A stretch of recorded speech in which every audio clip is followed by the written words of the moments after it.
एक दिन रात के समय रुक्मणी पलंग पर सो रही थीं।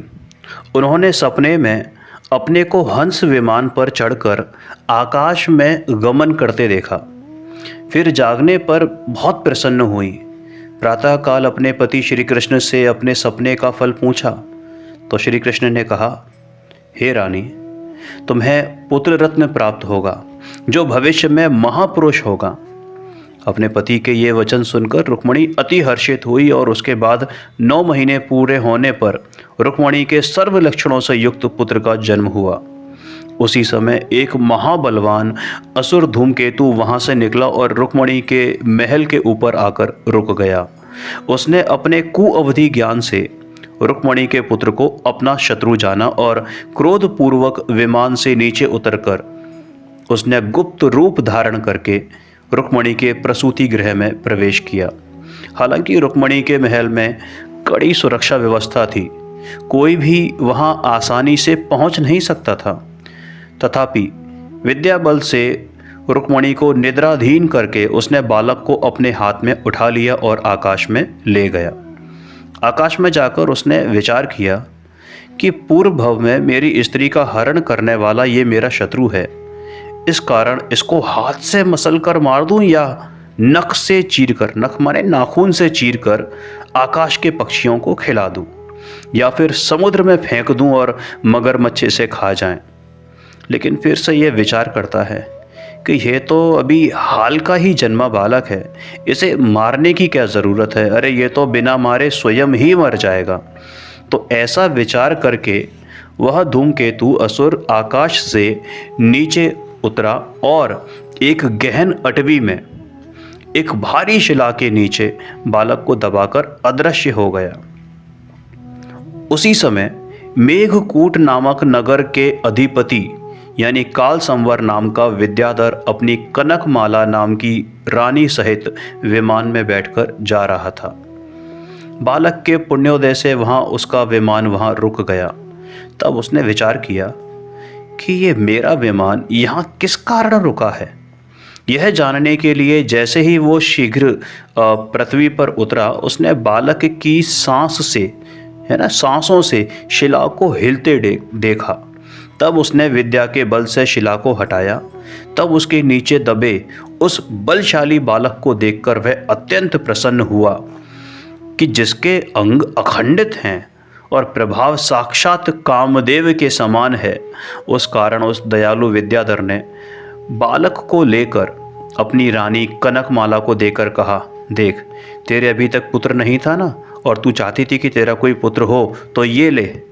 तब कनकमाला ने बालक को छाती से लगाया और राजा रानी दोनों ने पुत्र सहित मेघकूट नगर की ओर प्रस्थान किया। बालक अभी एक ही दिन का है, इसलिए राजा ने नगर में घोषणा करवा दी कि रानी के गूढ़ गर्भ था और मार्ग में बालक का जन्म हुआ। गूढ़ गर्भ का मतलब पता नहीं चला और गर्भावस्था थी। विद्याधर ने भी खूब नृत्य ज्ञान करके और बालक का आनंदोत्सव पूर्वक प्रद्युम्न नाम रखा। क्या नाम रखा? प्रद्युम्न।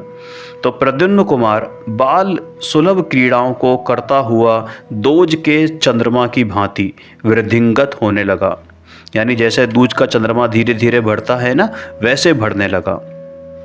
उधर जब रुक्मणी को होश आया तो उसने अपने पुत्र को अपने पास नहीं देखा। तब एक चतुर बुद्धि बाई से उसने कहा कि खोज करो कि मेरा बेटा कहाँ गया है। खोजने पर भी जब उसका पुत्र नहीं मिला तो रुक्मणी विलाप करने लगी, रोने लगी कि किसी शत्रु ने मेरे पुत्र का हरण किया है। क्या मैंने पूर्व भव में किसी के पुत्र का हरण किया था? शायद यह उसी का फल है। इस प्रकार रुक्मणी के विलाप करने से सभी लोग विलाप करने लगे। जब यह समाचार श्री कृष्ण और बलदेव को ज्ञात हुए तो वे रुक्मणी के महल में आए। रुक्मणी आदि रनवास के सर्व लोगों का रुदन सुनकर, यानी कि जो वहाँ पर भी जितने लोग रह रहे थे, सब लोग बहुत परेशान थे, रो रहे थे। तो 3 खंड के स्वामी नारायण अपने भुजबल से और असावधानी की निंदा करने लगे। समझ में आनी? मतलब कि वो अपने भुजबल, यानी मेरे बाजुओं में इतना बल है, फिर भी मेरे होते हुए भी अगर कोई मेरे बच्चे को ले गया है तो धिक्कार है, और मैं इतना असावधान हो गया। तो कहने लगे कि जगत में दो ही पदार्थ हैं, एक दैव और दूसरा पुरुषार्थ। दैव का मतलब होता है भाग्य।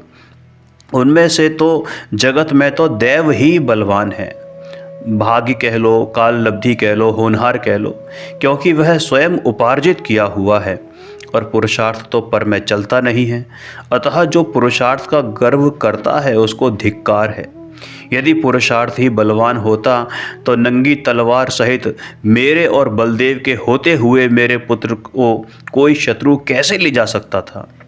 ऐसे ऐसे विचार करके श्री कृष्ण रुक्मिणी से कहते हैं, रानी तू शोक नहीं कर, धैर्य धारण कर।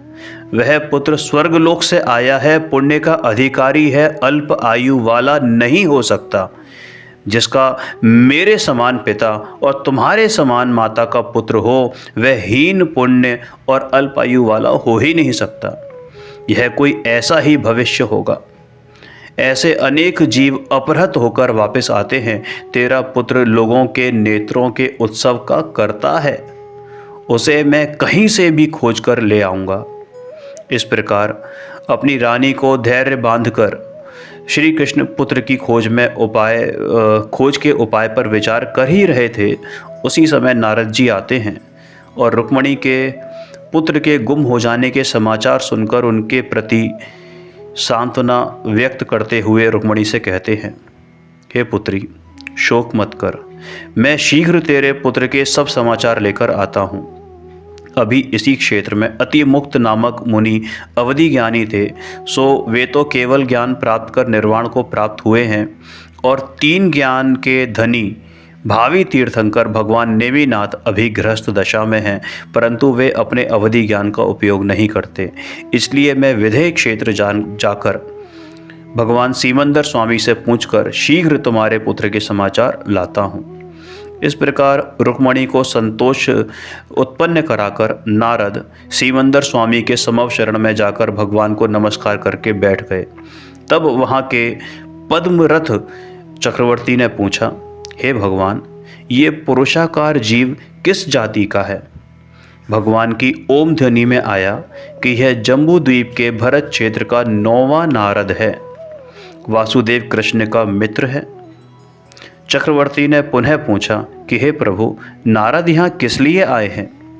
तब भगवान भी निरक्षरी देवध्वनि द्वारा चक्रवर्ती को समाधान हुआ कि कृष्ण के पुत्र प्रद्युम्न को पूर्व भव का बैरी हरण करके ले गया है। वह 16वें वर्ष में 16 लाभ प्राप्त करके अपने वास्तविक माता पिता को मिलेगा।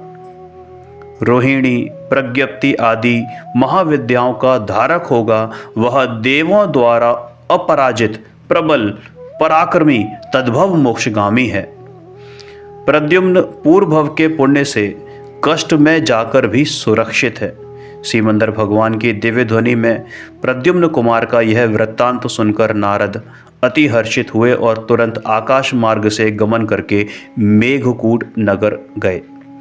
काल संवर विद्याधर राजा ने नारद का बहुत विनय किया। नारद ने पुत्र को देखा।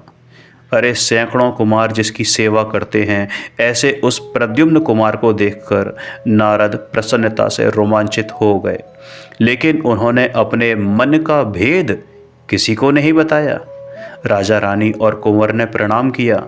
नारद उन सभी को आशीष देकर आकाश मार्ग से शीघ्र द्वारिका पहुँचे और वहाँ आकर प्रद्युम्न की जो पूर्व भव और वर्तमान भव की कथा भगवान सीमंदर के श्री मुख से सुनी थी, वह सब बताई।